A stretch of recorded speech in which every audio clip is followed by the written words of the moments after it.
111년 만에 무더위라고 합니다. 몇 주째 지금 폭염 속에서 그렇잖아도 살기가 힘든데 하루하루가 견디기 힘듭니다. 이럴 때 과연 무슨 설교를 해야 되는가 고민을 합니다. 그리고 또한 여러분은 어떤 말씀을 듣고 싶을까 생각하게 됩니다. 성경에는 참 많은 인물이 있습니다. 그 많은 인물들 중에 여러분이 부러워하는 인물은 누구입니까? 제가 개인적으로 부러워하는 사람이 있습니다. 두 사람인데 지난주에 이야기를 했던, 그리고 오늘 본문에도 나오는 에녹과 선지자 엘리야입니다. 지난주에 말씀드렸던 히브리서 말씀을 기억하시는지 모르겠습니다. 히브리서 11장 5절의 말씀인데, 믿음으로 에녹은 죽음을 보지 않고 옮겨졌다라고 말했죠. 그리고 그는 옮기기 전에 하나님이 기쁘시게 하는 자라, 하나님을 기쁘시게 하는 자라는 증거를 받았다라고 말씀했습니다. 에녹이 죽음을 보지 않고 옮겨졌습니다. 그리고 또 한 사람이 있습니다. 선지자 엘리야도 죽음을 보지 않고 하늘로 승천했습니다. 이 두 사람이 참 부럽습니다. 앞으로 살기는 더 어려워질 것 같습니다. 날씨도 더 힘들 것 같습니다. 그런데 이때 죽음을 보지 않고 하늘로 옮겨질 수 있다면 얼마나 좋을까. 그래서 부럽습니다. 그리고는 생각하게 되죠. 어떻게 하면 죽음을 보지 않고 하늘로 옮겨질 수 있을까? 지금까지 역사 속에 딱 두 사람이었거든요. 그렇죠? 에녹과 선지자 엘리야입니다. 이 두 사람이 죽음을 보지 않고 승천했는데 어떻게 이들이 승천할 수 있었을까? 그 이유를 생각하게 됩니다. 선지자 엘리야가 죽음을 보지 않고 승천할 수 있었던 이유는 성경에는 나오지 않습니다. 그저 우리가 막연하게 엘리야가 가장 큰 일을 했거든요. 그렇죠? 요즘 같은 때 비가 오면 얼마나 좋겠습니까? 엘리야는 비도 오게 했습니다. 하여간 성경에 참 큰 기적들, 놀라운 기적들을 많이 행한 엘리야인데, 그래서 하늘로 승천했을지 모르겠는데 성경에는 분명한 이유는 기록하지 않습니다. 하지만 에녹이 승천한 이유는 기록되어 있습니다. 에녹이 하늘로 승천할 수 있었던 이유, 다시 한번 히브리서 11장 5절 말씀을 여러분에게 상기시켜 드리면 이렇습니다. 그는 옮겨지기 전에 하나님을 기쁘시게 하는 자라는 증거를 받았느니라. 그러니까 이 한 구절 말씀을 보면 에녹이 하나님이 옮겨질 수 있는, 하나님이 그를 옮기실 수 있었던 이유를 발견하는데 어떤 증거를 받았다? 하나님을 기쁘시게 하는 자라는 증거를 받았다. 그러니까 에녹이 하나님을 기쁘시게 하는 자라는 증거를 받은 다음에 하늘로 옮겨진 겁니다. 그러니까 에녹이 승천할 수 있었던 이유는 이겁니다. 하나님을 기쁘시게 하는 자가 되었기 때문입니다. 그렇다면 하나님을 기쁘시게 하는 자라는 것이 구체적으로 무엇을 말할까? 도대체 어떻게 사는 것이 하나님을 기쁘시게 하는 자가 된 것일까? 우리는 그 답을 오늘 본문에서 찾게 됩니다. 5장 24절. 5장 24절. 우리 한번 같이 한 목소리로 봉독합니다. 시작. 에녹이 하나님과 동행하더니 그를 데려가심으로 세상에 있지 아니하였더라. 아멘. 자, 오늘 성경에는 이렇게 기록합니다. 에녹이 하나님과 동행하더니 하나님이 그를 데려가심으로. 하나님이 에녹을 데려가실 수 있었던 이유는 뭐예요? 에녹이 하나님과 동행했기 때문입니다. 히브리서 11장에는 에녹이 어떤 자가 되었을 때? 하나님을 기쁘시게 하는 자가 되었을 때, 결국 우리는 이 말씀을 연결해 보니까 어떤 결론에 이르게 되죠? 하나님을 기쁘시게 하는 자가 누구다? 하나님과 동행하는 자다. 하나님과 동행하는 사람이 하나님을 기쁘시게 하는 사람입니다. 에녹이 승천할 수 있었던 이유는 거기에 있습니다. 그러면 하나님과 동행한다는 게 뭐냐? 기본적으로는 걷는다는 뜻이 있어요. 동행이라는 말 속에 걷는다는 뜻이 있죠. 그러니까 하나님과 함께 걷는 겁니다. 하나님과 함께 보조를 맞춰서 걷는 겁니다. 그러니 함께 동행할 때, 함께 걸을 때 기본적인 것이 뭐겠어요? 대화겠죠. 교제겠죠. 하나님과 친밀하게 대화하고 하나님과 친밀하게 교제하는 삶을 살았을 겁니다.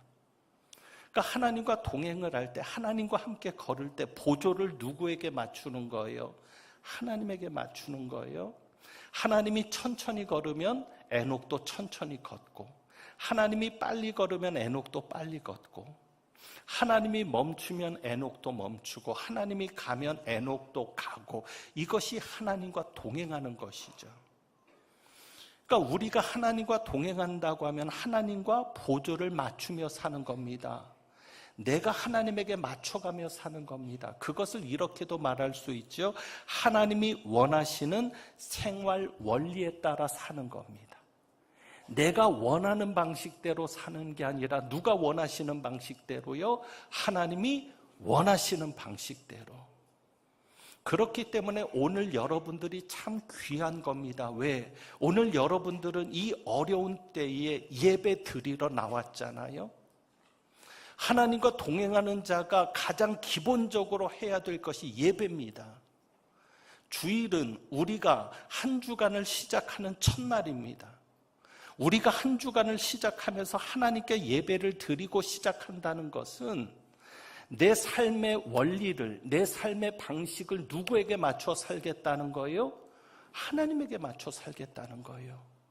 그래서 여러분이 편한 시간에, 여러분이 편한 장소에서 예배를 드리는 게 아니라 하나님이 원하는 시간, 하나님이 원하는 장소에서 여러분이 예배를 드립니다. 이것이 귀한 일입니다. 그러므로 여러분이 예배에 힘쓰는 자가 되는 것은 하나님과 동행하는 자가 되는 기본입니다. 여러분이 예배를 소중히 여길 때, 여러분이 예배에 힘을 쓸 때 여러분의 삶이 하나님이 원하시는 방식대로 맞추어집니다. 그래서 하나님과 동행하는 삶을 살아갈 수 있게 됩니다. 어찌되었건 에녹이 하나님과 동행하며 살았습니다.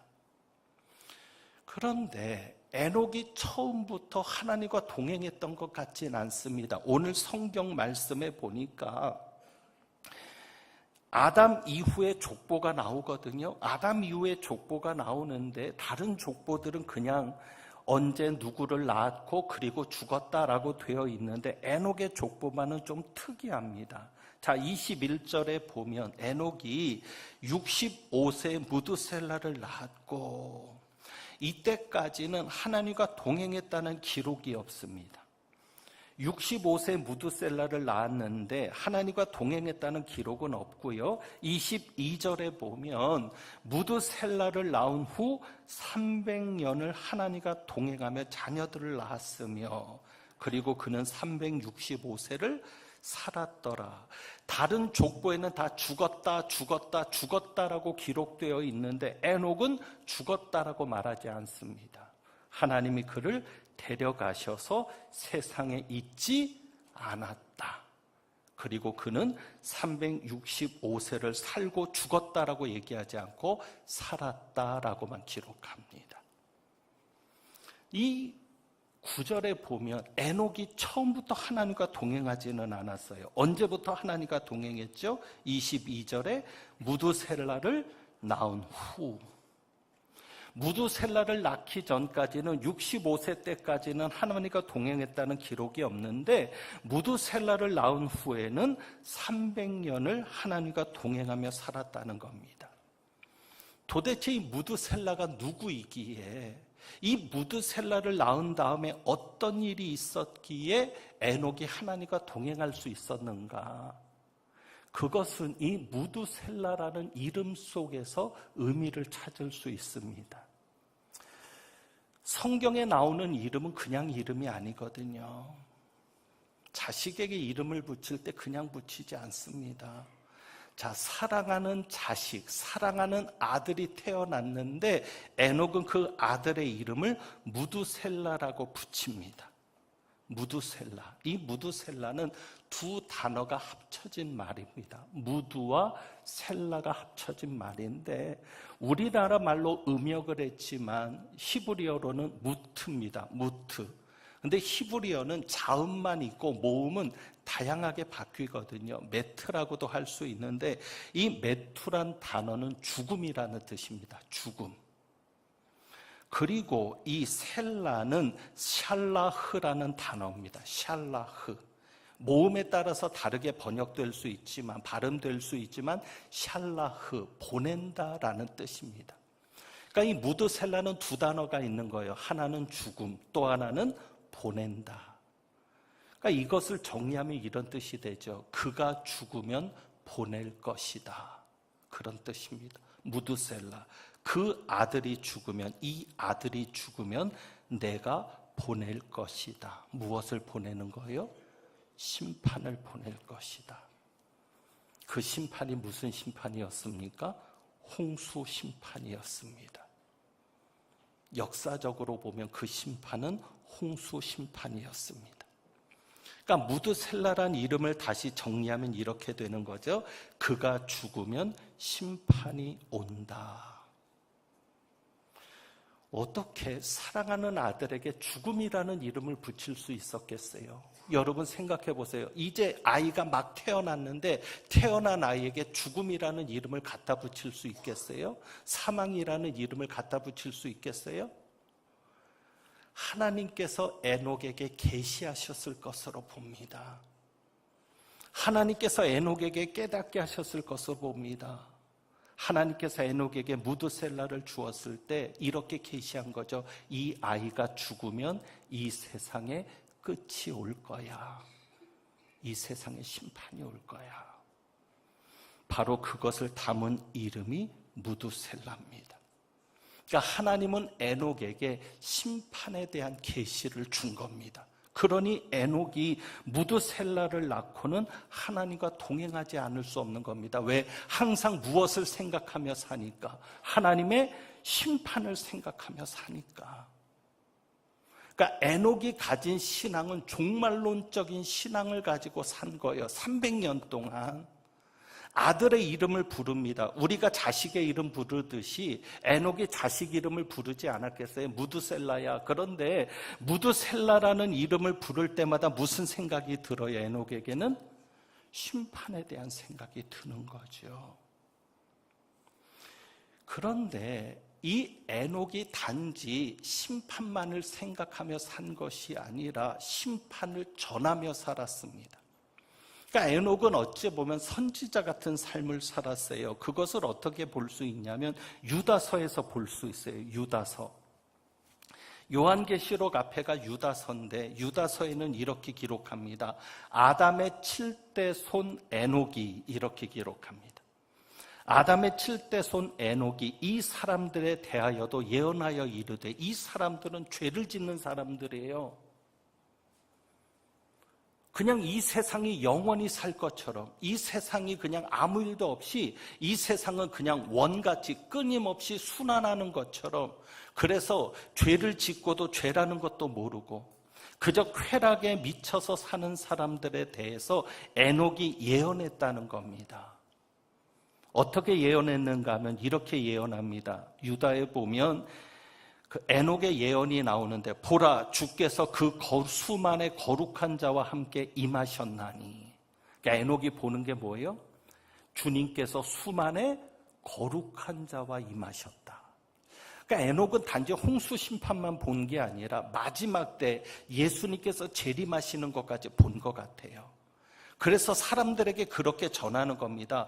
주님께서 수만의 거룩한 자와 함께 임하셨다. 이는 무사람을 심판하기 위해서 오신다. 주님이 심판하기 위해서 오신다. 그래서 두 가지를 심판한다는 거예요. 계속 유다서에는 반복하는 게 뭐냐면 모든 경건하지 않은 자에 대해서 심판한다고 합니다. 모든 경건하지 않은 자가 두 가지를 심판하는데 경건하지 않게 행한 모든 경건하지 않은 일과 계속 반복해서 경건하지 않은 걸 강조하죠. 경건하지 않은 자들이 경건하지 않게 행한 모든 일에 대해서 심판하러 오신다. 그리고 또 한 가지는 뭐냐면 경건하지 않은 죄인들이 주님을 거슬러 한 모든 완악한 말로 말미암아 그들을 정죄하려 하심이라. 그러니까 경건하지 않은 자들이 하나님을 거슬러서 하나님을 대적하면서 완악한 말을 하거든요. 그러니까 두 가지를 심판하는 거예요. 경건하지 않은 자들의 행위와 하나님을 대적하며 했던 말에 대해서 심판하기 위해서 오신다. 이것이 에녹이 심판을 전하면서 했던 일입니다. 그런데 여러분, 이 말대로 창세기 족보에 보면 그대로 이루어집니다. 무드셀라란 이름이 가지고 있는 이 아들이 죽으면 심판이 올 것이다. 끝이 올 것이다 라는 그 말대로 그대로 되는데, 자, 무드셀라가 계산을 해보면 369세의 손자 노아가 출생합니다. 몇 살에요? 369세. 그런데 노아 홍수가 몇 살에 있었어요? 노아가 몇 살에 홍수가 있었죠? 600세. 그러니까 합치면 어떻게 돼요? 969세가 됐을 때 홍수가 있었던 거죠. 그것을 계산해 보면 이렇습니다. 노아가 라멕을 187세에 낳습니다. 라멕을 187세에 낳고는 782년을 지냈다고 합니다. 정확하게 969가 됩니다. 그리고 라멕은 182세 노아를 낳습니다. 노아가 600세 때 홍수가 왔고요. 정확하게 어떻게 되었죠? 무드셀라가 죽을 때 무엇이 왔어요? 홍수 심판이 왔습니다. 하나님의 계획대로, 하나님의 말씀대로 심판이 온 겁니다. 에녹이 소망한 대로요. 어떤 이들은 그렇게 말합니다. 무드셀라가 1000년 가까이 살면서 한 일이 무엇이냐고. 실제로 무드셀라가 1000년 동안 살면서 한 기록은 없어요. 그냥 무드셀라는 969세까지 살았던 겁니다. 그런데 여러분, 왜 하나님께서 무드셀라를 오래 살게 하셨을까? 무드셀라가 가장 오래 산 사람입니다. 하나님께서 왜 무드셀라를 오래 살게 하셨을까요? 우선 여러분 이것을 생각하셔야 돼요. 하나님이 심판을 몇 년 동안 참으셨다. 1000년 동안 참으셨다. 무드셀라가 태어날 때 바로 하나님의 심판이 있을 것을 예언한 겁니다. 이 아이가 죽으면 심판이 오리라. 그리고는 969세 죽었으니까 하나님이 969년 동안 참으신 거예요. 회개하며 돌아올 때까지.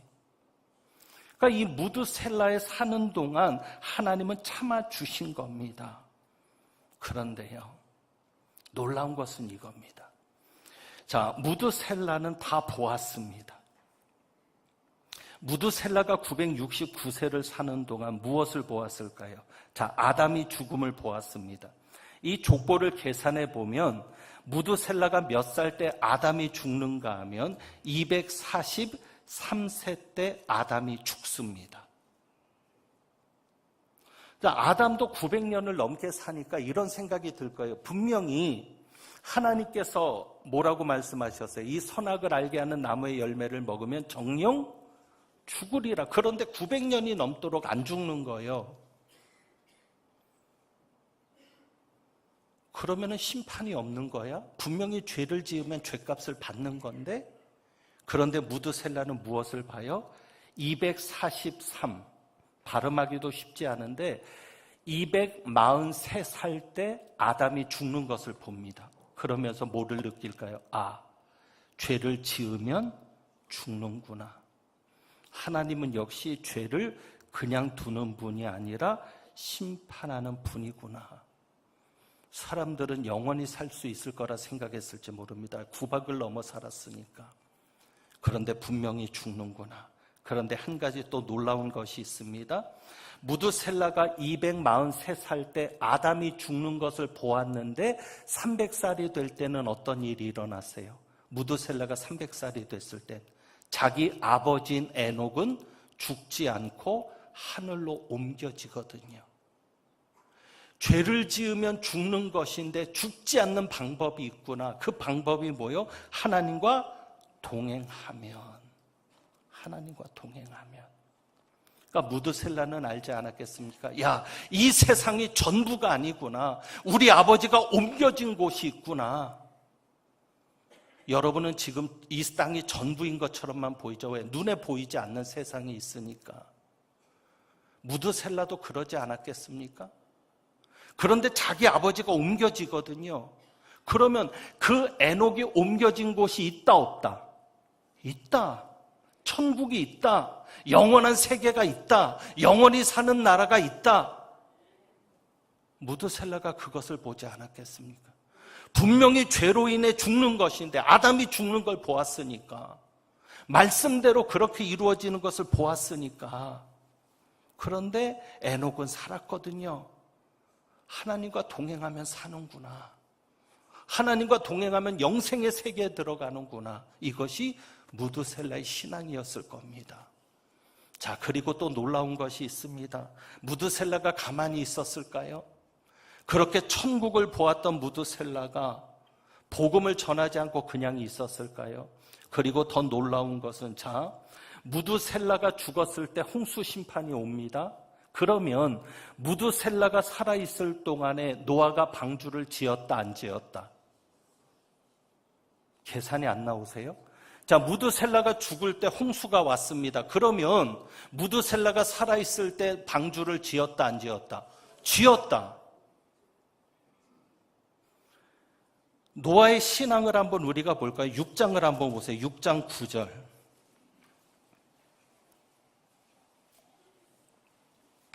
6장 9절 한번 보면은요, 이것이 노아의 족본이라. 노아는 의인이요 당대 완전한 자라. 그는 하나님과 동행하였으며. 자, 노아가 하나님과 동행합니다. 자, 그런데 우리가 족보에 보니까 하나님과 동행한 사람이 있었어요. 그가 누구죠? 에녹이죠. 자, 그러면 노아가 하나님과 동행할 수 있었던 그 노아의 믿음은 어디에서 왔다? 에녹에게서 왔다. 에녹은 증조 할아버지입니다. 우리로 말하면 노아는 대대로 믿음의 가정에서 자란 겁니다. 증조 할아버지의 믿음, 할아버지인 무드셀라의 믿음, 아버지인 라멕의 믿음. 그리고 라멕도 한번 볼까요? 6장 한번 보세요. 28절, 29절, 5장 28절, 29절. 라멕이 182세 아들을 낳습니다. 이름을 뭐라고 지어요? 노아라고 짓습니다. 왜 노아라고 지어요? 이 노아라는 이름의 뜻이 뭐예요? 안위함. 왜요? 하나님께서 땅을 저주하심으로 수고롭게 일하는 우리를 이 아들이 안위하리라 하였더라. 라멕은 인정해요. 뭘 인정했어요? 아담이 죄를 지어서 땅이 저주를 받았다. 믿지 않는 사람들은 아담으로 인해서 죄가 있다는 걸 인정하지 않잖아요. 그러니까 자기들은 죄인이 아니라고 생각하잖아요. 하지만 우리는 인정해요. 이 세상에 죄가 무엇 때문에 왔다?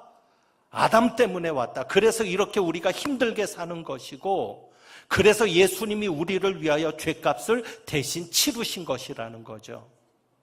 라멕이 바로 그 신앙을 가지고 있는 거예요. 아담으로 인해서 하나님이 우리에게 땅을 저주하시게 했는데, 그래서 우리가 수고롭게 일하는데 이 우리를 누가 안위하리라? 이 아들이 안위하리라. 그래서 이름을 노아로 짓는 거죠. 무슨 얘기예요? 믿음이 있었다 없었다? 있었다. 증조 할아버지였던 에녹의 믿음, 무드셀라의 믿음, 아버지였던 라멕의 믿음이 노아에게. 그리고 그 증손자가 지금 뭐를 하고 있어요? 산 위에다가 배를 짓는 거예요. 우리가 성경 동화를 이야기할 때 이야기하잖아요. 얼마나 사람들이 비웃었을까? 왜? 배를 산 위에다 지으니까. 무슨 심판이 있다고? 이렇게 날씨도 좋고 이렇게 살기 좋은 세상인데 무슨 심판이 있다고? 그때 누가 노아에게 용기를 주었을까요? 무두셀라죠. 자기 손자가 배를 지을 때 기도했을 겁니다. 그리고 노아에게 용기를 주었을 겁니다. 내 이름이 무두셀라 아니냐? 내가 죽으면 반드시 끝이 와, 심판이 와. 너는 지금 잘하고 있는 거야. 하나님의 말씀대로 순종해서 배를 짓는 거 잘하고 있는 거야. 그 용기를 누가 주었을까요? 무두셀라가 주었을 겁니다. 여러분이 지금 힘들게 예수 믿고 사는 것 절대 헛되지 않습니다. 에녹의 믿음이 무두셀라에게, 무두셀라의 믿음이 라멕에게, 라멕의 믿음이 노아에게로 가는 것처럼 여러분이 믿음을 잘 지키고 살면 반드시 여러분의 자녀 손들에게서 노아가 나옵니다. 세상을 구원할 수 있는 하나님의 사람이 나올 수 있습니다. 그리고 이제 우리는 에녹이 보여주는 것을 보게 됩니다. 에녹이 무엇을 보여주었습니까? 하나님이 그냥 에녹을 승천시킨 게 아니에요. 인간은 죄로 인해서 죽지만 하나님과 동행하는 자는 하나님이 옮기신다. 하나님이 살리신다. 사망에서 생명으로 옮기신다. 그것을 에녹이 보여주는 겁니다. 그러므로 여러분, 끝이 있음을 인정하며 사십시오. 이런 생각을 합니다. 참 하나님은 여러 가지로 힘들게 하시는구나. 이렇게 더위 때문에 힘들 줄은 몰랐죠. 겨울에는 이제는 추워서 힘들 겁니다. 유럽 남부지방은 온도가 47도, 48도까지 간다고 합니다. 우리는 지금 38도, 39도 힘들어 죽겠는데 47도, 48도까지 유럽 남부지방은 온도가 그렇게 된다고 합니다. 북극의 빙하가 녹고 있습니다. 그렇게 녹을 것 같지 않았던 만년설이 녹아내리고 있다고 합니다. 여러분, 우리가 보잖아요. 하나님의 말씀이 아니더라도 이 지구는 끝이 있다 없다? 있다. 윤회가 무슨 말이에요? 지구가 영원히 존재해요? 끝이 있습니다. 어쩌면 우리가 이렇게 힘들지 않았다면 끝을 생각하지 않았을지 모릅니다. 여러분이 정말 여전히 잘 먹고 잘 산다면, 여전히 행복하고 여전히 누리며 즐길 것이 있는 삶을 산다면 끝을 생각하지 않을지 모릅니다. 그냥 이대로 영원히 살지. 그런데 아닙니다. 하나님이 이렇게 여러 가지로 힘들게 하시는 것은 그래도 끝이 있음을 생각하게 하기 위함입니다. 끝이 있음을 알아야 우리도 하나님과 동행하는 삶을 살 수 있고, 끝이 있음을 알아야 에녹처럼 하나님을 기쁘시게 하는 자로 살아갈 수 있기 때문입니다. 아무쪼록 힘들고 어려울 때마다 우리는 끝이 있음을 여러분이 생각하시고 끝까지 에녹과 같은 믿음으로 승리할 수 있기를 원합니다.